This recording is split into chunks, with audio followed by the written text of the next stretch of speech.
Hey guys, Wyatt Claypool here.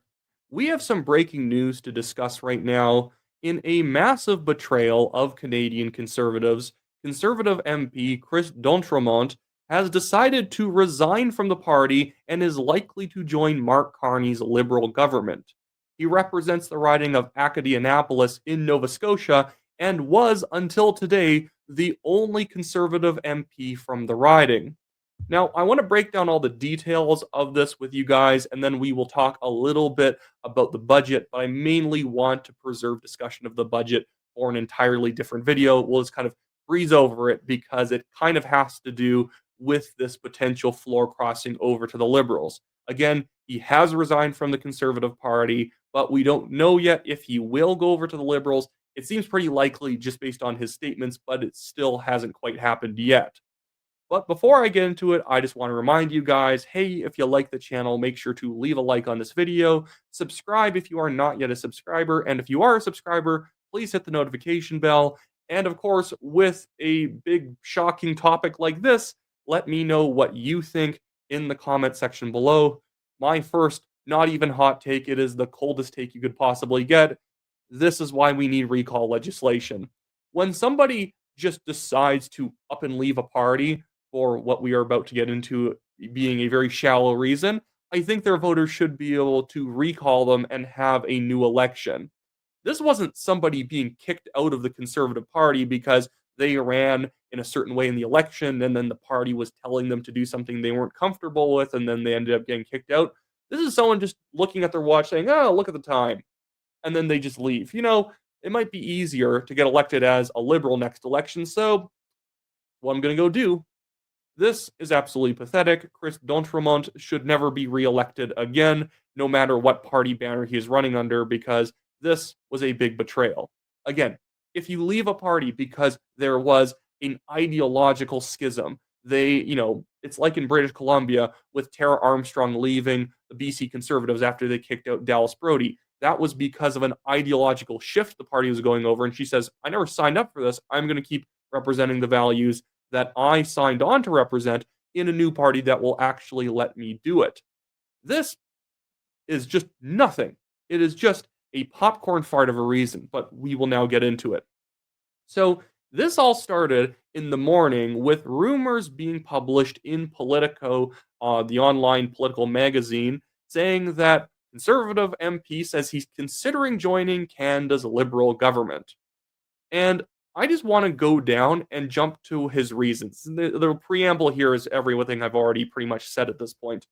So, Chris D'Entremont pointed to his narrow margin of victory in the last election. He beat the Liberal candidate by 1.1% and said he is looking at what's best for his constituents. If D'Entremont crosses the aisle and two additional Conservative MPs join the Liberals, Carney's majority would be secured. D'Entremont said the Liberals have been courting other Conservatives who view themselves as centrists but wouldn't disclose who. Quote, you don't have to ask them, he said. He also declined to say who was doing the courting and whether or not conversations included the Prime Minister's office. So he's effectively just saying, at the same time, he makes a token effort to pretend that he cares about his constituents. He's saying that, well, I barely won last time, so I'm going to go to a team that I think I'm going to be able to win with more easily next time. What a political hero. What a titan of principle and integrity. I'm simply going to leave because it might be easier to win with the other guys. And centrism, are you, representing centrism or are you representing your conservative voters?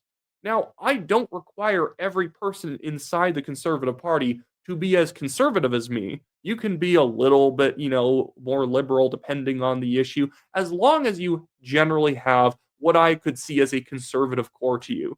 There are people out there, I would even say, are more of a red Tory, but based on their riding and based on the issues I think they're actually quite good on, I'm perfectly fine with them being in the party.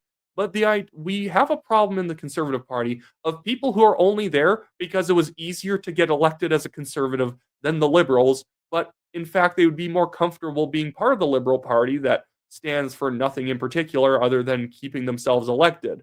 Now, yes, the Liberal Party is a very left-wing woke party like the NDP, But for many liberals, it's just an easy place, or for many just MPs, it's just an easy place to get elected with because it's a party that kind of is vague. It's not quite as left wing as the NDP. It's not actually conservative like the Conservative Party. And so you can kind of just be a complete do nothing liberal MP that doesn't believe in anything in particular but votes with the government and have a very long and fruitless career but is still paid for handsomely by the taxpayers.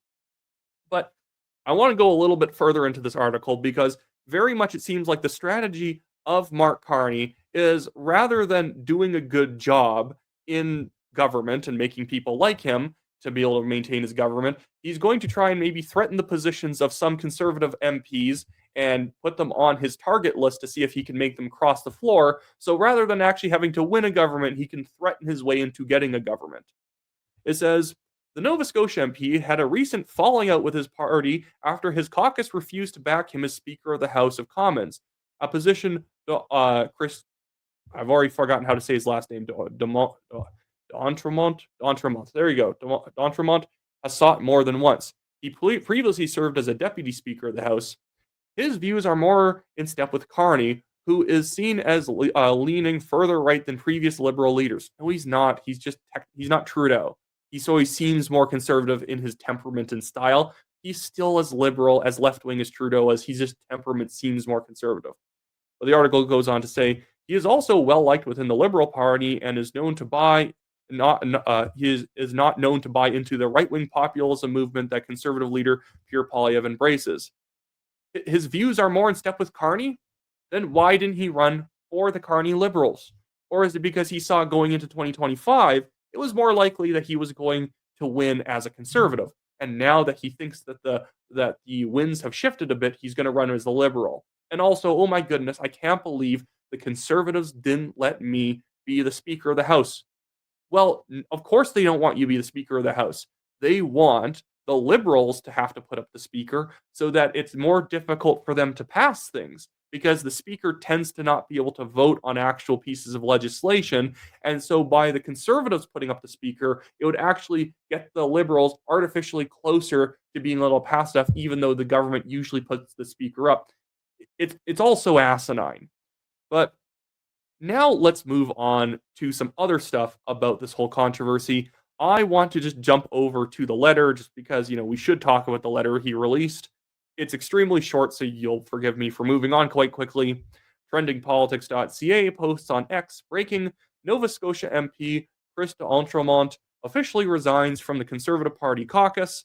And it says right here, I'm not sure why it says Ottawa, November 2005. I assume that's a typo. Honorable Pierre Poilievre, leader of the Conservative Party of Canada, His Majesty's official opposition. Mr. Poilievre, please accept this letter of resignation from the Conservative Party of Canada and the Conservative Caucus immediately. Sincerely, Chris. Yeah, absolutely pathetic. But now I just want to go on to talking about the coverage that came out of the media right in the midst of this, just to add a little bit of flavor to the way that this is being covered right now. Okay, sorry, I just got an update on something else. Andrew, every time you talk, I get an update from the Conservative caucus. Chris D'Entremont resigned is what his office, is not his office, what Mr. Poilievre's office is telling me, that he is resigned. He is no longer a member of the Conservative caucus. So, Lisa Wright, I'm going to come to you. Does that change things here at all, learning that Mr. D'Entremont resigned? Because obviously when you make those comments to Politico and spell out how you're feeling about things, it's tough to stick around after that. Well, it sounds like you made a choice, right? And listen, making these choices is not easy. It's you got to weigh out the fact that you're part of the Conservative family. We do think of ourselves as a family, and the people that you are very close to, suddenly you're not going to be as close to. I don't know if he's going to sit as an independent. I don't know if he's going to sit somewhere else in the House, but I'm sure he will reveal all at some point in time. Be interesting to see how he votes on the budget, to be honest. Maybe that's the beginning of it all. And if he votes to and that's a good point from Lisa Wright, it's going to be interesting to see if he votes for it or against it. Because when he is described as a centrist, but he ran for the Conservative Party, we're not expecting him to be like a red meat conservative on everything. Yeah, he's in Eastern Canada. I get it. Some maritime MPs tend to be more socially liberal or so. But even on fiscal policy, where does he disagree with Pierre Poilievre, the fact that we spend too much money and we need to actually take our debt seriously, and we have far too much corporate welfare in our budget, we have far too much wasteful spending, stupid spending on DEI, very poor choices when it comes to foreign aid spending. What was his actual problem? He likes the liberal budget that, although it's pretending like it's going to actually shrink the size of government by laying off certain employees, it's actually just taking that money, reinvesting it elsewhere, meaning that nobody is really fired. You're just being redistributed to another area of government at the same time the government blows out the deficit. Because you can't say that you're more conservative, like Politico tries to claim that Mark Carney is, at the same time that the deficit and the debt is getting worse. In fact, debt service spending is $54 billion for the fiscal year 2025-2026. Ridiculous. $54 billion is what we're spending just on the debt servicing alone. More than we are planning on spending on defense is what we spend just to keep the debt in line. And whatever, this is the problem. Don't put apostrophes in your name or Wyatt will forget how to say it. But Chris apparently thinks that's great and he might go over and vote for it now. But now let's just jump over quickly to Conservative House Leader Andrew Scheer reacting to the news in front of the media at the Parliament. Mr. Scheer, before I get into your reaction to the budget, I got to ask you, we just got into our inbox. An MP of yours, Chris D'Entremont, has quit caucus, has resigned from caucus. Your reaction to that and what it says about your party? Well, it's disappointing that Chris D'Entremont has decided that he doesn't want to fight for a more affordable life for Canadians, that he doesn't want to fight inflationary deficits that are driving up grocery prices in his riding. You know, he's now telling constituents that he just got their votes just a few months ago, that now he's in favor of the industrial carbon tax on things like farm equipment and fertilizer driving up food costs, that he's in favor of fuel standards that the Liberals are imposing that's going to increase gasoline by 17 cents a litre. So, you know, he'll have to go back to the supporters in his riding that dug deep into their own pockets to support his campaign and explain why he took their precious time and resources and then turn their back on them just a few months later. And the funny thing with this is, based on what Scheer is saying, it's not like a shocking revelation. But do you think that the Conservatives, if Chris D'Entremont actually decides to stick around and run for re-election, that he will be re-elected as anything above dog catcher in his area? Or do you think that the Conservatives, having still more money than the Liberal Party when it comes to their war chest, are going to dump $200,000 into that riding and make sure that Chris does not get reelected, even if the Conservatives can't win it?